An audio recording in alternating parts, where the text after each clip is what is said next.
문어니까.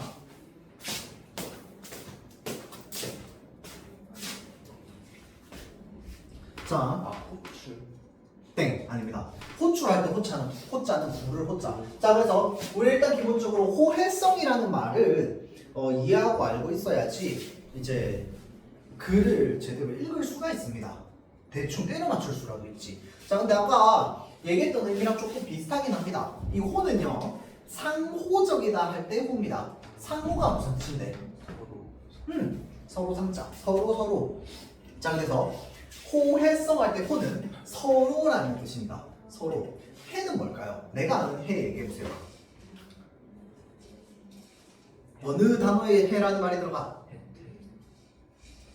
맞습니다.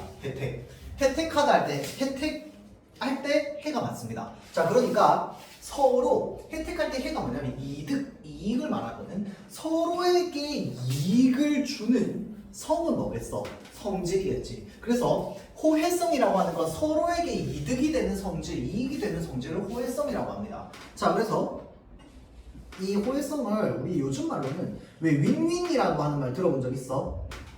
너한테도 좋고 나한테도 좋고 윈윈 맞죠? 자, 그래서 이런 윈윈 관계를 호혜성이라고 합니다. 일단 기본적으로 이거를 알고 있어야지 이 호혜성 거래에 대한 의미를 좀 이해를 할 수 있겠죠. 자, 그래서 한번 보도록 할게요. 인류학자 사이언스는 원시 공동체에서 나타나는 경제적 거래 형태를 호혜성으로 설명한다 라고 하면서 이 원시 시대, 아주 옛날 문명이 생겨나기 전, 맞죠? 이때 거래를 호혜성 거래의 종류로 나눴다 이 말입니다. 자, 호혜성 거래라 하면서 지금 호혜성 거래가 무엇인지에 대해서 얘기하는데 넘어가겠습니다. 왜? 우린 이제 호혜성이 뭔지 아니까. 맞죠? 자, 그래서 받은 것에 대해서 보답해야 한다라는 의무감을 바탕으로 거래 양측은 사회적 유대관계를 유지한다라는 말이 있는데 이게 무슨 말입니까? 무슨 말일까요?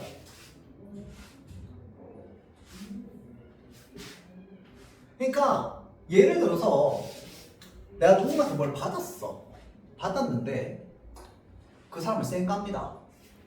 쌩까면 저 사람 입장에서는 보답을 못 받았잖아. 맞지? 그러면 이 사회적 관계가 유지가 되겠어? 안 되겠지. 손절당할 거 아니야. 맞죠? 자, 그러면은 끊기게 됩니다. 자, 그렇게 끊기게 되면은 이 사회적 이 유대 관계를 유지할 수 없게 돼. 상호 신뢰도 무너지게 되겠죠. 맞죠? 자, 그래서 받은 것에 대해서 보답해야 한다라는 의무감, 그런 내가 마음이 있으면 무엇이든 보상할 거 아니야. 내 형편에 맞게끔. 맞죠? 자, 그래서 그 보답해야 되겠다는 의무감을 바탕으로 거래 양측은 사회적인 유대관계를 유지합니다. 자, 사이언스는 호혜성 거래를 일반적 호혜성 거래, 균형적 호혜성 거래, 그 다음에 부정적 호혜성 거래로 분류한다라고 되어 있으니까 자, 일단 기본적으로 호혜성 거래를 첫 번째 일반적 호혜성 거래, 다음 두 번째 균형적 호혜성 거래, 다음 세 번째 부정적 호혜성 거래. 손 놀지 마.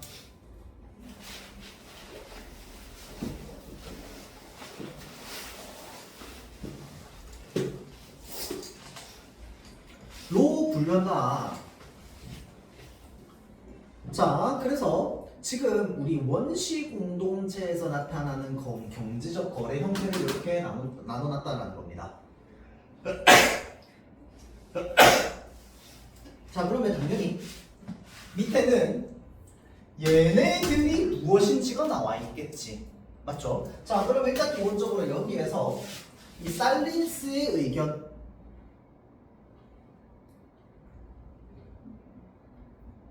살린스는 원시 공동체의 경제적 거래 형태,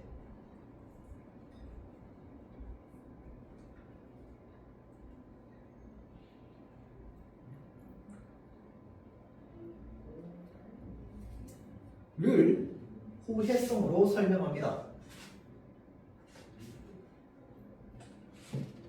자, 그래서 호혜성 거래 세 가지 있었습니다. 맞죠? 자, 그래서 첫 번째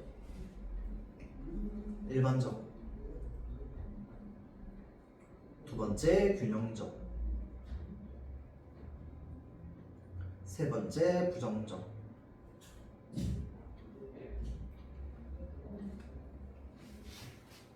자, 다음 두 번째 문단.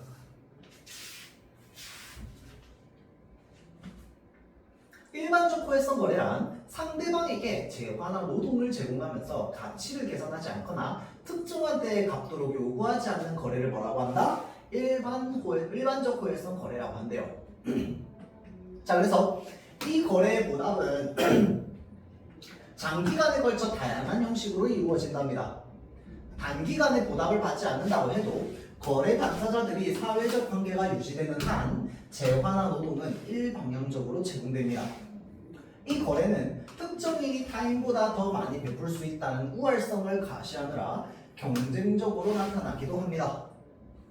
일반적으로 채무의 계산이 명확하지 않고 보답의 의무가 모호해서 취약한 호혜성 거래라고도 불린다. 자, 여기까지 일단은 딱 끊고 보면은, 자, 여기에서 채무의 계산이 명확하지 않고 라고 되어 있는데, 채무의 계산이 명확하지 않고가 무슨 말입니까?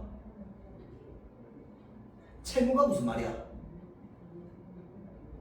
내가 준 거, 빌려준 거. 채무. 자, 우리가 보통 채라고 하면 빚을 말합니다. 빚을 채라고 해요. 자, 그래서 채무자와 채권자로 나뉘죠. 채무자는 이 채라고 하는 빚에 대한 의무를 지고 있는 걸 채무라고 합니다. 자, 다음 이 빚에 대한 권리를 가지고 있는 걸 채권이라고 합니다.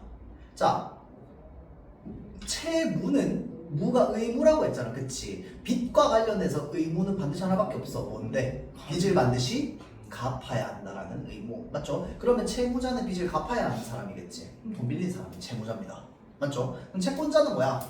이게 갚는 기간을 뭐 당길 수도 있고 늘릴 수도 있고, 맞지? 이자도 내가 정하는 거고, 내가 빌려준 사람이니까, 맞죠? 자, 그래서 이 빚에 대한, 빌려주는 빚에 대한 권리를 가지고 있다라고 해서 채권자라고 합니다. 무슨 말인지 알겠죠? 자, 그러면 채무의 계산이 명확하지 않고라고 하는 게 뭐야? 지금 일반적 호혜성 거래는 누군가가 먼저 일단 베푼 다음에, 맞지? 그럼 베푼 거에 대해서 내가 받았으니까 보답을 해야 될 거 아니야, 그치? 그러면 이제 뭐 예를 들어서 이제 받았어. 그러면 이거를 내가 빚을 갚아주려고 했는데 어느 정도로 좀 갚아줘야 되지? 애매모호한 거야. 무슨 말인지 알겠지? 자, 그래서 이거를 우리는 뭐라고 한다? 일반적 호혜성 거래라고 한다. 자, 그래서 일반적 호혜성 거래의 큰 의미는 상대방에게 재화와 노동을 제공하면서 가치를 계산하지 않는 행위, 그 다음에 또는 갚도록 요구하지 않는 거래를 뜻합니다. 특정한 때에 갚도록 요구하지 않는 거래를 뜻합니다. 그러면 이거는 원시 사회지만 우리 지금 일반 사회로 보자면 일반적 호혜성 거래 뭐 어떤 것들이 있을까? 부모님이 여러분들한테 밥 차려주는 거, 그거 뭐 얼마씩 갚으라고 얘기합니까? 정확하게 얘기 안 하잖아. 근데 나중에 여러분들이 크면은 효도하겠지, 맞죠? 근데 그 효도의 값어치랑 그 다음에 여러분들을 키워주는 값어치랑 뭐 이렇게 돈을 똑같이 맞춰가지고 갚을 수 있습니까? 없잖아. 뭐 해?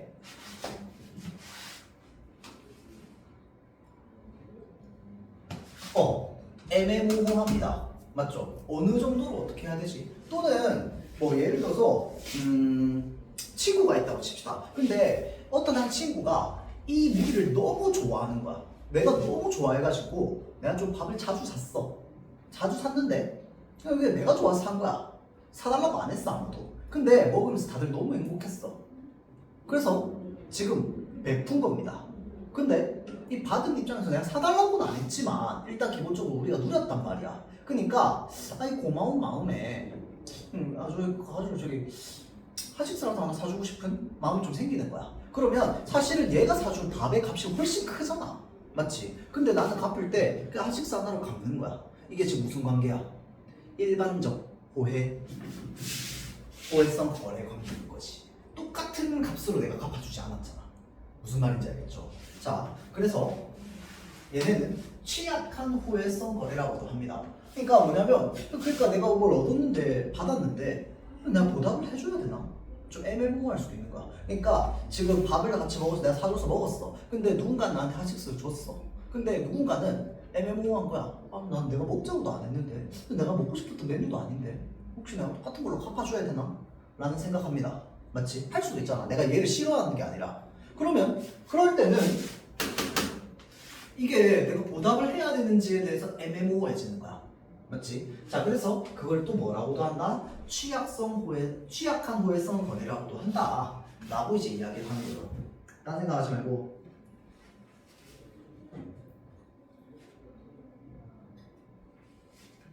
자, 다음 균형적 호혜성 거래는 등량, 등가 교환의 법칙으로 받은 만큼 갚는다는 전제를 두고 있습니다. 등량, 등가가 무슨 말입니까? 같은 양, 같은 가격. 맞습니다. 등자는 같은 등자입니다. 자, 그래서 같은 양과 같은 가격으로 받은 만큼 갚는다를 전제로 두고 있습니다. 자, 그래서 주로 교역, 매매의 경우가 대표적입니다. 자, 그래서 거래되는 품목 간의 양이나 가치가 같은지는 사회의 관습에 따라서 달라지지만 보답은 보통 즉각적으로 이루어집니다.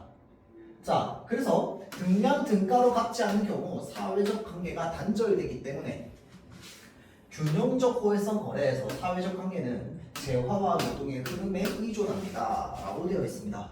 자, 그러니까 우리가 쉽게 말하면 우리 요즘 시대로 말하면 뭐야? 그러니까 우리가 흔히 말하는 경제, 맞지? 경제 활동 그 자체가 다 뭐라는 거야 지금?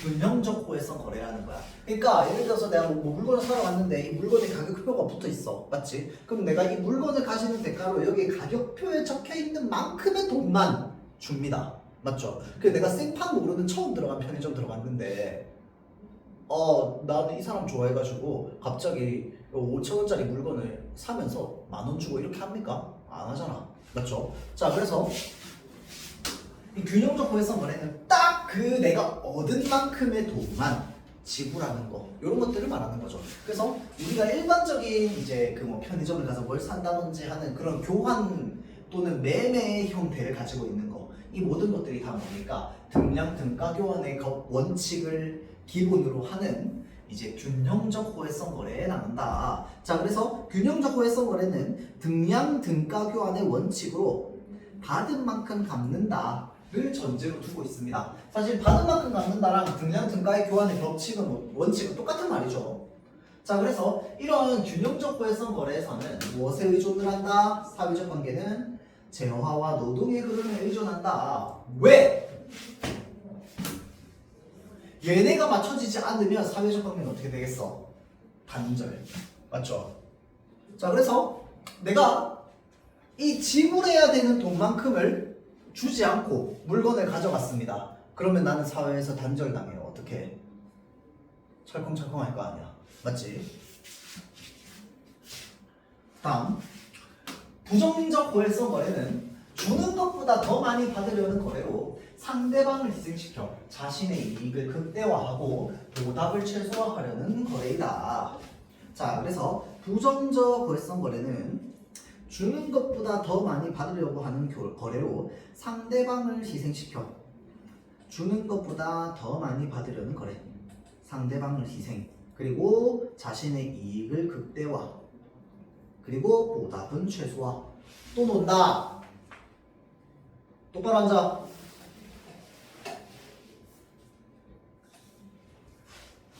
자, 그래서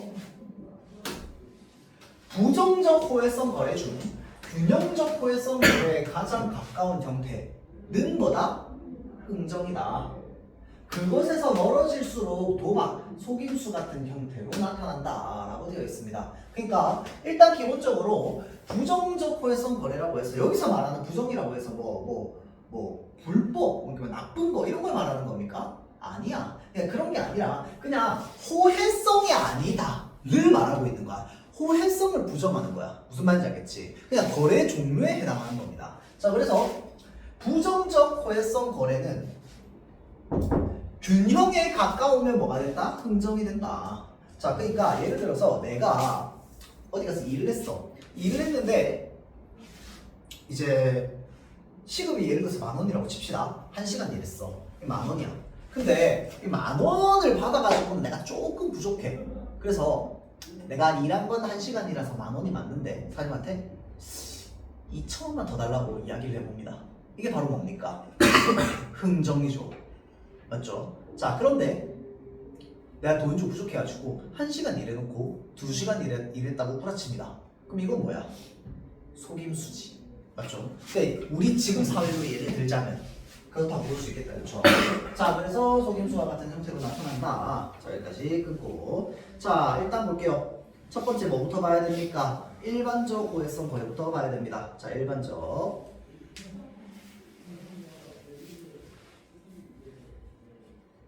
자, 일반적 고해성 거래는 재화와 노동을 제공해 줍니다. 그리고 같이 계산 안 하고요. 각도로 요구하지 않는 것.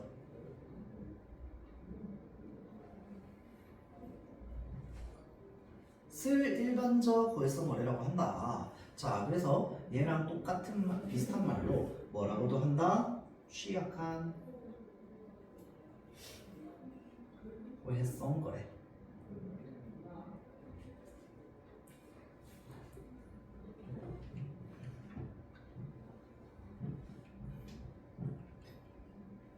자, 다음 두 번째 균형적 거래.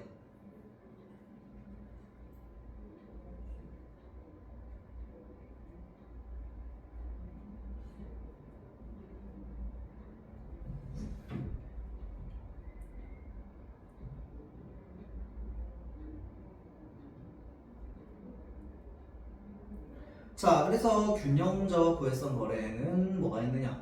등량, 등가, 교환의 법칙.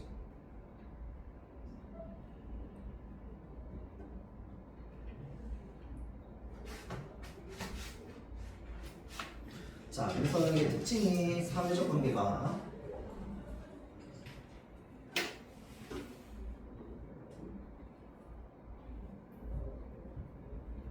재화와 노동의 흐름에 의존하는 겁니다.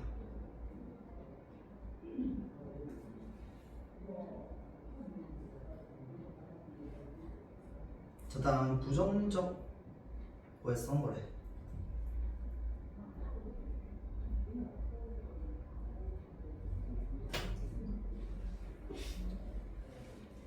자, 주는 것보다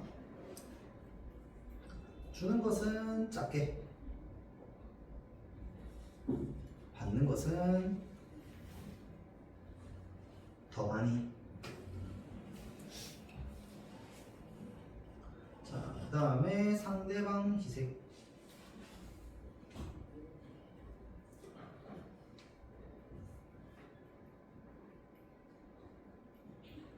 그래서 자신의 이익을 상대와 보다 최소화.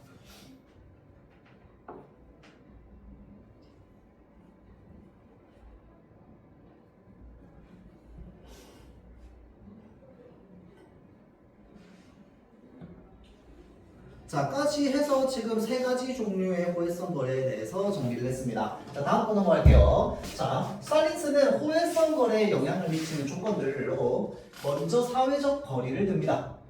자, 그는 가장 안쪽의 원부터 가족, 친족, 촌락, 부족 연맹 순으로 사회적 거리가 멀어지는 동심원 구조를 통해서 호혜성 거래의 지배 영역을 설명한다라고 되어 있습니다. 이거 혹시 무슨 말인지 알겠습니까, 여러분들?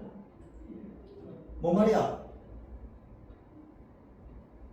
자, 동심원 구조라고 하는 게 뭐야? 이 동그라미잖아, 그치? 자, 그래서 지금 요렇게 요런 구조를 가지고 있다는 거야. 맞죠? 자, 그래서 동심원 구조를 가지고 있는데 어떤 순서? 요 순서라는 거야. 그러면 여기에 가족, 친족, 뭐 부족 뭐 이런 식으로 이제 된다는 거 아니야. 맞죠? 자, 그래서 여기 이 중심으로부터 점점 멀어질수록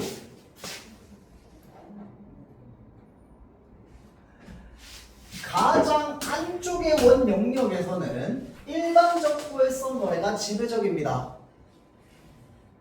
어머님이 여러분들, 부모님이 여러분들 밥 차려주고 나서 밥값 내라고 합니까?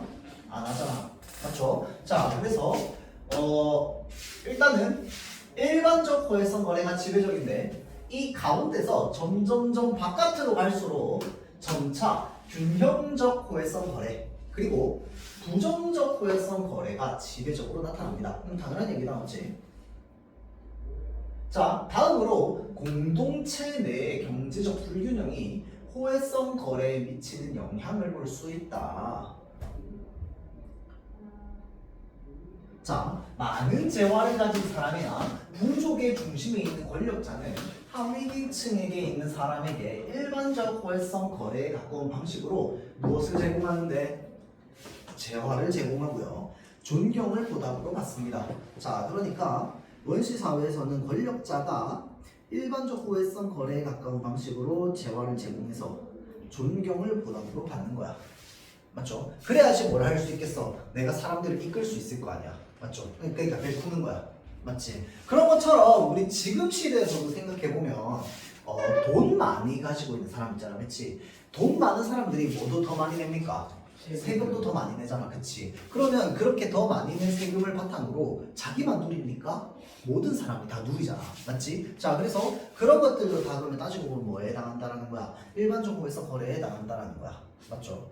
자, 그래서 내가 재화를 권력자가 재화를 제공해가지고 이제 존경을 보답으로 받는 거. 자, 그래서 이러한 과정에서 호혜성 거래가 일어나기 전에 경제적 불균형은 호혜성 거래가 지속되어 가면서 거래 당사자들의 경제적 불균형을 경제적 평등으로 이끌어주기도 합니다. 왜 그런데? 예를 들어서 이제 권력자가 자기 재화를 가지고 있어. 그런데 내가 지금 여기 부족들한테 나눠주는 거야. 우리 부족한테, 우리 부족 사람들한테. 그럼 어떻게 돼? 내가 가지고 있는 재화를 나눠주면서 이 경제적 불균형이 맞춰지겠지. 맞죠? 평균으로. 자, 그래서 그런 식으로 경제적 평등으로 이끌어주기도 합니다. 또 도움을 받은 사람들은 보답의 의무를 다할 때까지 그 거래가 이루어진 사회와 결속되고 도움을 준 사람에게 속박됩니다. 맞죠? 자, 너 나한테 돈 받았어. 그럼 너 우리 부족이야. 그럼 얘 배신하면 돼, 안 돼? 안 돼. 배신하면 이제 어떻게 하겠어, 우리 부족이. 배신자라 그래가지고 쫓아갈 거 아니야. 맞죠? 그러니까 이제 너 우리 배신하면 안 돼. 왜냐면 너 내 돈 먹었잖아. 약간 이런 거죠. 무슨 말인지 알겠지? 자, 그래서 그 의무가 다할 때까지 이루어진 사회와 결속되고 그 사람을 속박합니다. 자, 이런 측면에서 경제적 불균형은 공동체의 위계 질서와 상위계층의 지배력을 유지하는 핵심 요소이기도 하다는 거야. 왜? 경제적으로 불균형하면 불균형할수록 권력자가 뭘 가지고 있겠어? 많은 재화를 가지고 있겠지. 많은 재화를 가지고 있으면 권력이 계속 어떻게 되겠어? 유지가 되겠지. 맞죠? 왜? 내가 아주 많이 가지고 있으면은 뭐 사람들 좀 나눠줘봐야 많이 안 없어질 거 아니야. 맞죠? 자, 그러면 그만큼 그 시간만큼 자기는 지배력을 더 오랫동안 행사할 수 있다. 자, 마지막으로 교환 대상의 성격 역시 호혜성 거래에 영향을 미친다. 식량은 주로 일반적 호혜성 거래 방식으로 교환됩니다. 자, 많은 공동체에서 식량은 일반적 호혜성 거래가 아닌 형태로 교환하는 것을 금지하고 또 친족끼리는 식량을 식량 이외의 재화와 교환하지 않음으로써 식량을 교환할 수 있는 내부인과 그렇지 않은 외부인으로 구분하기도 한다라고 되어 있습니다. 이 내부인이 뭡니까? 우리 친족 내부에 있는 사람. 맞죠? 외부인은 뭐야? 우리 친족 바깥, 이렇게 우리 친척 바깥이라는 거야. 맞죠? 그걸 뭘로 구분하는데? 식량을 줬을 때 식량으로 갚느냐 다른 걸로 갚느냐로 구분한다는 거야. 무슨 말인지 알겠죠? 자, 그러면 보도록 할게요. 자, 일단 기본적으로 사회적 거리, 영향을 미치는 조건, 호혜성 거래에 영향을 미치는 조건.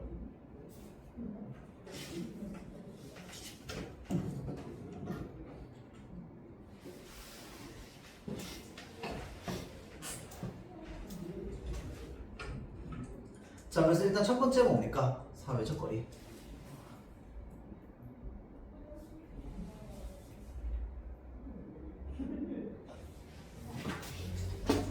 자, 다음 두 번째는 이거 표시도 해줄게요. 사회적 거리 첫 번째, 다음 두 번째 뭐야? 공동체 내 경제적 불균형.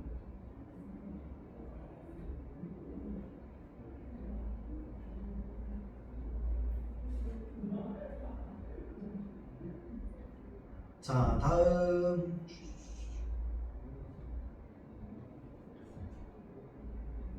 교환 대상의 성격.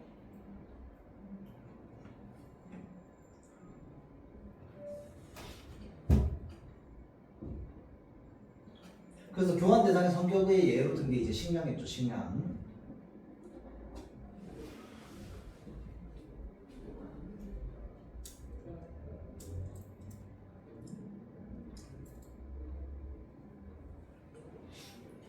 자, 그래서 이렇게 정리를 하고요. 자, 근데 이것도 이해해야 됩니다. 이해해야 됩니다. 우리가 정리할 때 사회적 거리, 그 다음에 경제적 불균형, 그 다음에 교환 대상의 성격이라고 되어 있는데, 사회적 거리는 이제 이 가족에서부터 점점 멀어질수록 무엇으로 바뀐다?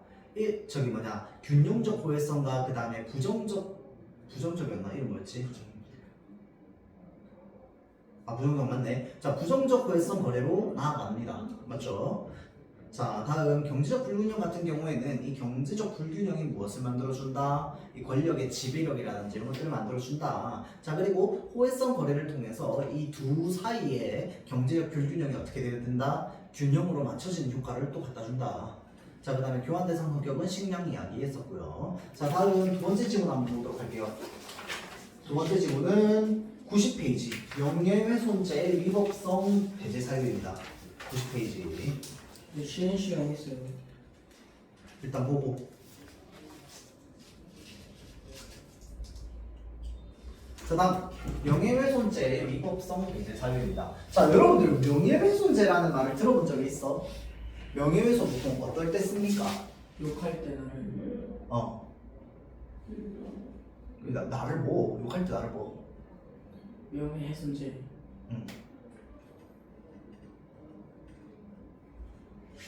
자, 우리 보통 명예훼손이라고 해서요. 맞아요. 누군가를 비방하는 것, 비난하는 것도 명예훼손이 될 수도 있고요. 또 뭐도 명예훼손 될 수 있습니까?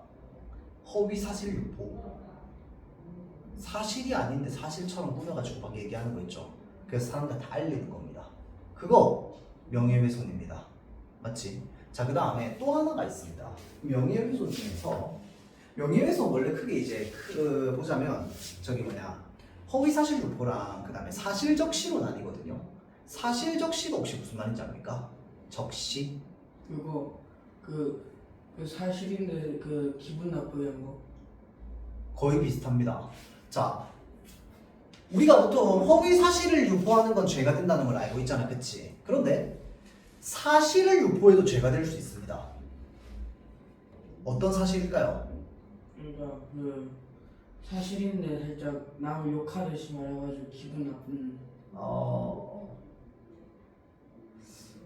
대부분 좀 비슷하긴 한데 사실이면서 동시에 그 사람의 명예를 실추할 수 있는, 욕하는 것도 그 사람의 명예를 실추한 것이기도 하죠. 또는 그 사람이 감추고 싶어 할 만하거나 뭐 수치스러워 한다든지 뭐 이런 것들이 있을 거 아니야, 그치? 그러니까 예를 들어서 뭐 내가 변비인데 내가 일주일에 화장실 몇 번 가는지 갑자기 내 어떤 사람이 인스타에 올려버린 거야. 근데 사실은 그 사람이 올린 내용이 진짜긴 해. 사실이긴 해. 그런데 사실임에도 불구하고 내 체면이 깎였잖아. 맞지?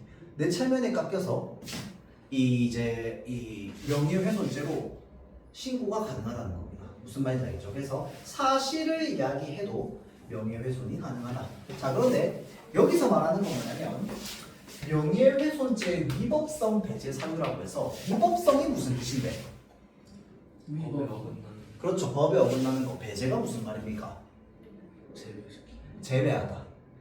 맞죠? 자, 그럼 이게 무슨 말이냐면 명예훼손죄의 위법성 배제 사유라고 해서요. 자, 명예훼손죄로 죄인이 될 수 있는데 그 사람의 위법성을 뭐 시켜준다는 거야? 배제시켜준다는 거냐? 제외시켜주는 겁니다. 그러니까 원래는 명예훼손죄로 잡혀 들어가야 될 사람의 죄를 벗겨주는 걸 말하는 거겠죠. 무슨 말인지 알겠지? 자, 그래서 그 이야기가 나와 있습니다. 일단은 1문단부터 한번 볼게요.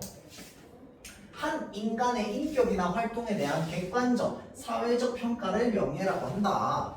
자, 우리나라 형법은 어떤 사실을 공공연히 적시하여 한 개인의 명예를 훼손한 경우 이를 원칙적으로 처벌하고 있습니다. 자, 그래서 우리나라 형법은 사실을 적시하여 명예를 훼손한 경우 처벌하고 있습니다. 그치?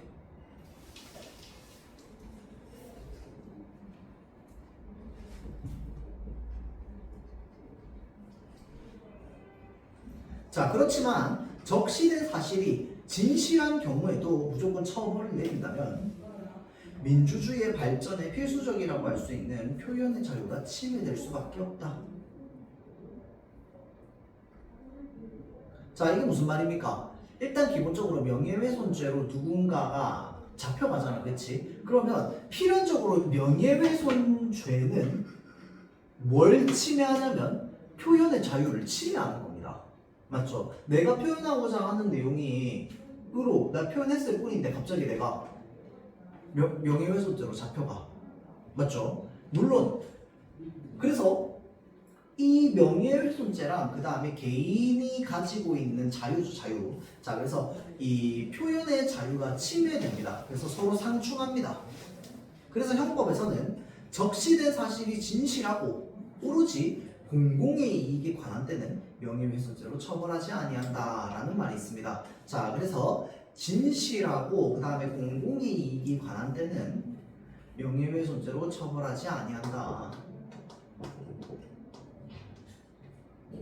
즉, 언론의 자유와 개인의 명예보호 사이에서 발생하는 충돌을 해결하고 이를 조화시키기 위해서 명예훼손죄에 적용되는 위법성 배제 사유를 인정하고 있는 것이다. 자, 지금 여기서 명예훼손죄로 처벌하지 아니한다라고 했잖아, 그치? 아니한다라고 하는 게 뭐야? 위법성을 배제시켜준다 이 말입니다. 맞죠? 자, 그러면 일단 기본적으로 여기에서 말하고자 하는 건 뭔데? 지금 우리의 명예훼손죄에 대한 이야기입니다. 맞죠?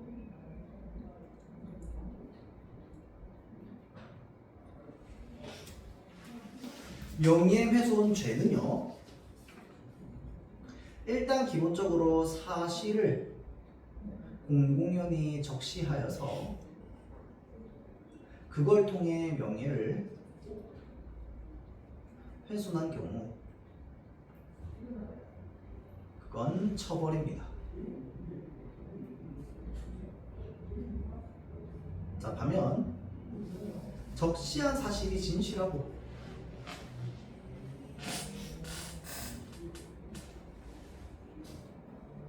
플러스 오로지 공공의 이익에 관한 때는 명예훼손죄로 처벌하지 않습니다.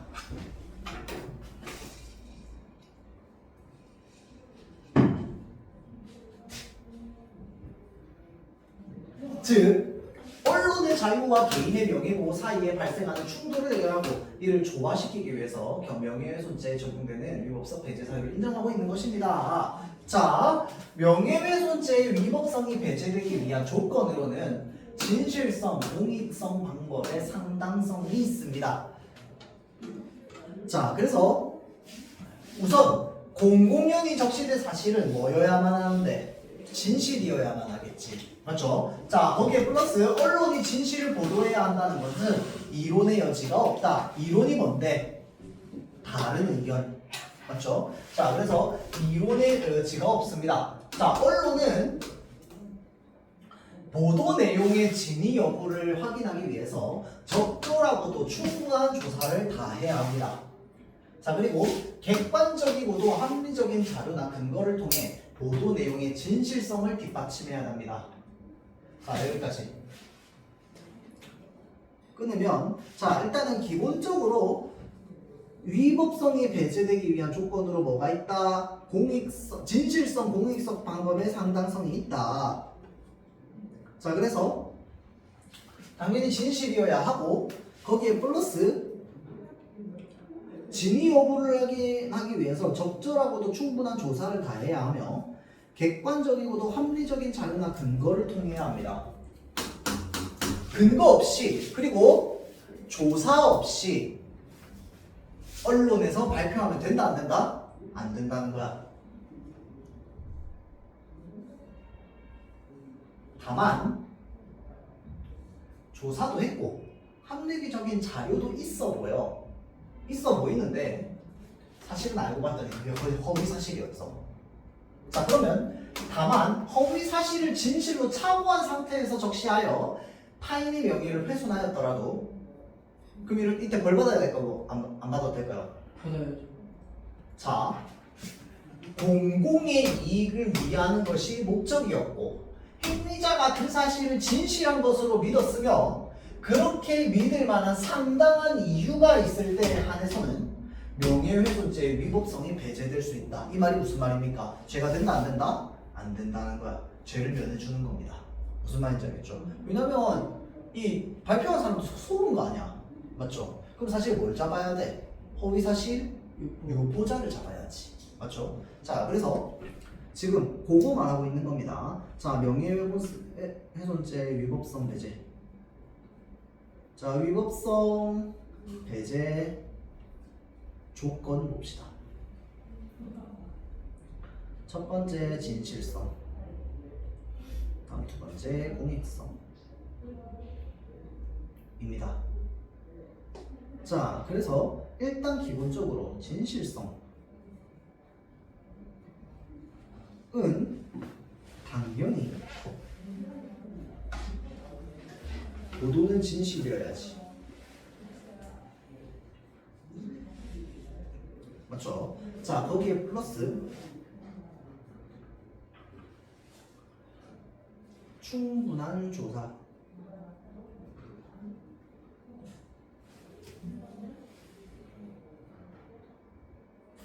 플러스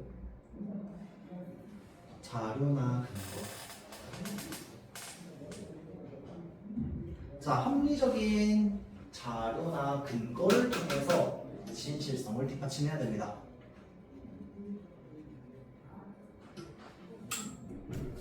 자, 그런데 허위 사실 착오의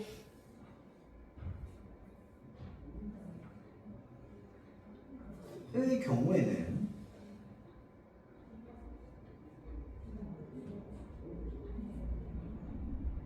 자, 공공의 이익을 위한 게 목적이었고 그 다음에 믿을 만한 상당한 이유가 있을 때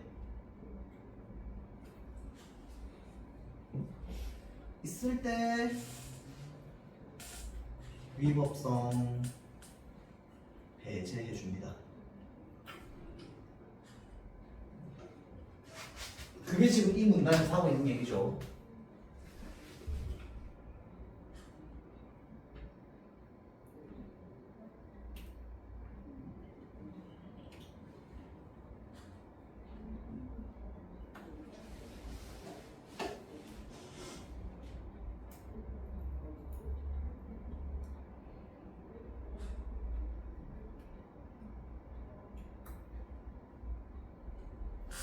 자, 앞에 봅시다. 한편 진실을 보도한 경우라도 그것이 공공의 이익을 위한 것이어야만 명예훼손죄의 위법성이 배제된다. 자, 그래서 공공의 이익이란 일반적으로 국가, 사회 또는 다수의 일반의 이익과 특정한 사회 집단이나 그 구성원 전체의 이익을 뜻한다. 사실의 적시가 공공의 이익에 관한 것인지를 판단하기 위해선 적시된 사실이 공적 관심사인지 공공의 관심사인지 피해자가 공인인지 여부 등을 고려해야 된답니다.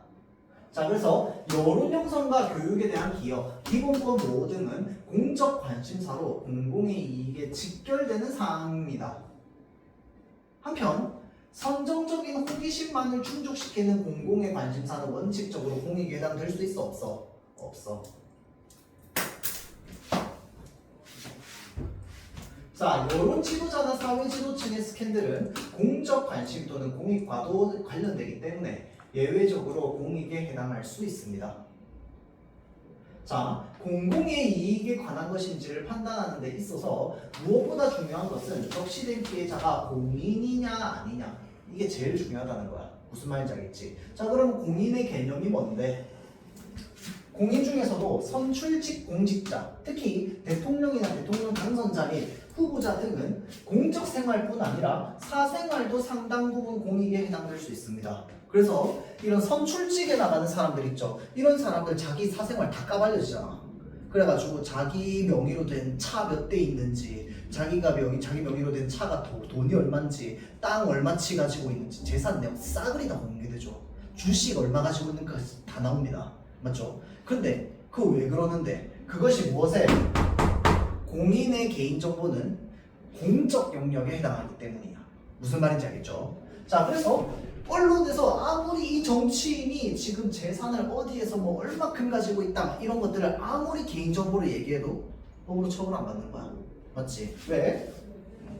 상당 부분 공익에 해당하기 때문에. 맞죠? 자, 그래서 반면 비선출직 공직자는 선출직 공직자에 비해서 사생활의 공익에 해당하는 범위가 좁다고 할 수 있답니다. 비선출직, 그러니까 나 뽑아주세요 해서 공인이 된 게 아니고 그냥 내가 차근차근히 열심히 일해가지고 높은 자리까지 올라간 사람들 있잖아, 그치? 그런 사람들 같은 경우에는 사생활의 공익에 해당하는 범위가 더 좁대요.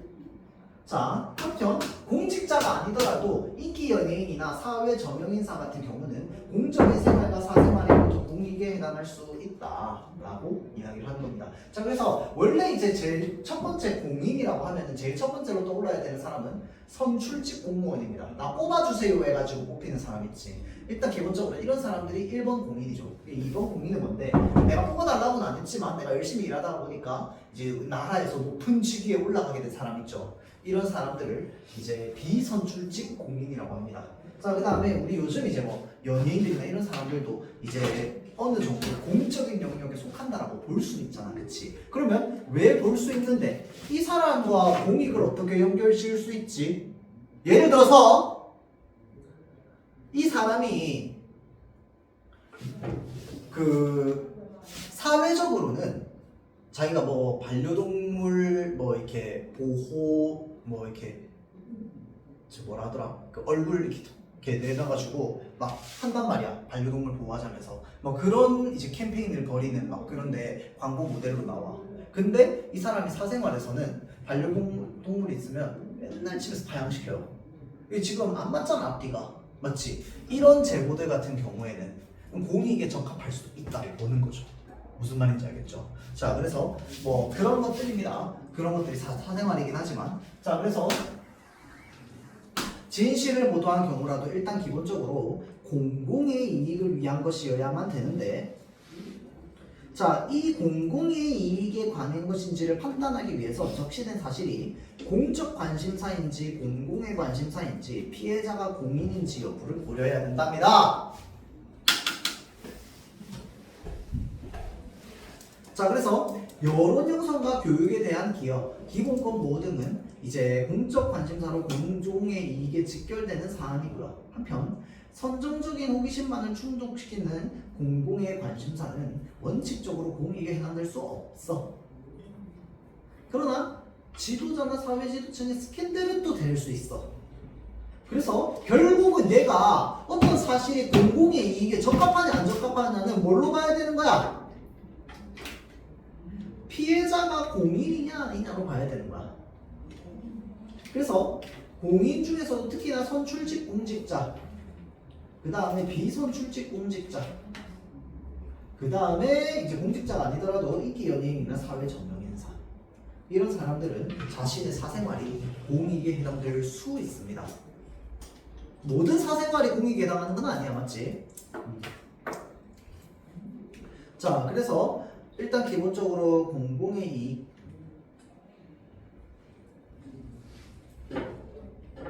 이익과 관련해서 판단 세 가지가 근거 뭔데? 첫 번째 공적 관심사여야 되고요. 두 번째 공공의 관심사.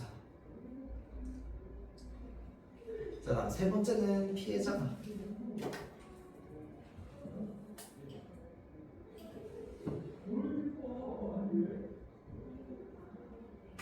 피해자가 공인인지를 고려해야 한다.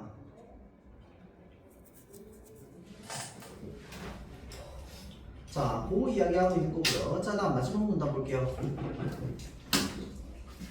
끝으로 진실성과 공익성이 모두 충족되었다 하더라도 명예훼손이 정당화되는 것은 아닙니다. 진실과 공익을 추구하는 수단도 적절해야만 명예훼손죄의 위법성에 배제됩니다.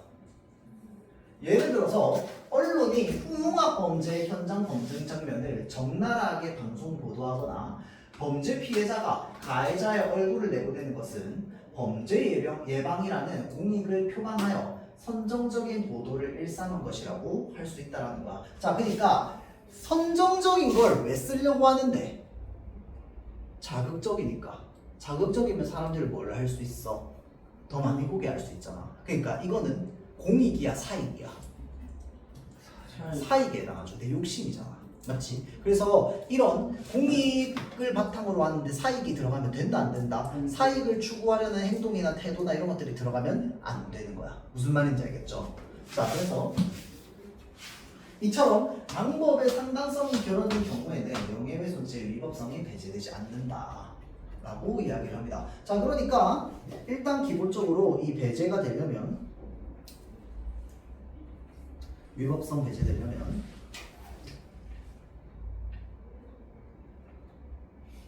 뭐부터 챙겨야 된다? 진실성과 공익성.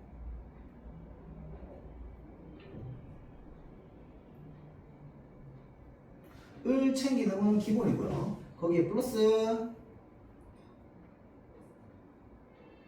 수단도 적절해야 됩니다. 부적절하면 배제되지 않습니다.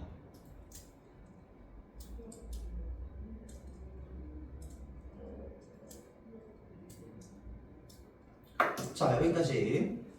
자, 요거 9번 지문에 요 3번 문제 있죠, 뒤에 윗글을 바탕으로 보기를 위한 요게 그 뭐 답을 찾기는 좀 쉬울 텐데 이 보기가 어떤 상황을 이야기를 하는지, 그리고 이 사람이 잘한 거 뭐고 잘못한 거 뭐고 맞는 거 뭔지 틀린 건 뭔지를 다 한번 비교해 보세요. 나중에 그 쌤이랑 한번 비교해 봅시다. 자, 그래서 여기 안에 사실은 되게 많은 상황이 담겨 있어요. 자, 그래서 일단은 요거 지문 2개 문제를 풀고 간단하게 한 5분 정도 쉬었다가 시작하도록 할게요. 일단 푸는 거 먼저.